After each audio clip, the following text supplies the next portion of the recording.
আজি ৰাতিৰ সাজৰ কাৰণে মই লৈছোঁ বেঙেনা পুৰিবৰ কাৰণে। সেয়া বেঙেনা এটা লৈছোঁ, পিঁয়াজ এটা লৈছোঁ মই আৰু অলপমান ধনিয়া পাত আৰু 3টা কেঁচা জলকীয়া।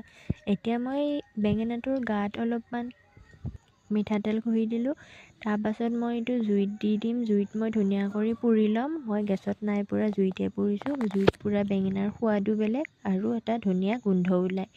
মই এতিয়া বেঙেনাটো ধুনীয়া কৰি জুইখিনিত পুৰি ল'ম। অঙঠাত দিছোঁ, অঙঠাখিনিত পুৰি ল'ম। তাৰপাছত মই ইয়াতে 3টা কেঁচা জলকীয়া, এটা পিঁয়াজ আৰু ধনিয়া পাতকেইটা মিহি মিহি কৰি কাটি ল'লোঁ। ইয়াতে মই এতিয়া বেঙেনাটো পুৰা হোৱাৰ পাছত কাঁহী এখনত ধুনীয়া কৰি বাকলিখিনি এৰাই পেলাই ল'লোঁ। লোৱাৰ পাছত মই ইয়াতে কাটি থোৱা সৰু সৰু কৰি ধনিয়া পাতখিনি আৰু কেঁচা জলকীয়াকেইটা আৰু পিঁয়াজখিনি মই ইয়াতে দি দিম ধুনীয়া কৰি। এয়া মই ইয়াতে কেঁচা জলকীয়া, পিঁয়াজ আৰু ধনিয়া পাতখিনি দি দিলোঁ। তাৰপাছত মই ইয়াতে সোৱাদ অনুসৰি নিমখ দিম আৰু অলপ মিঠাতেল। তেতিয়া মানে খাব ধুনীয়া হয় আৰু ভাল লাগে। আপোনালোকে বেঙেনা পোৰা খাইছেনে? এয়া মই নিমখ দি দিলোঁ, মিঠাতেল দিলোঁ। এতিয়া ধুনীয়া কৰি এইখিনি সানি ল'ম বাৰু, মই মিক্স কৰি ল'ম।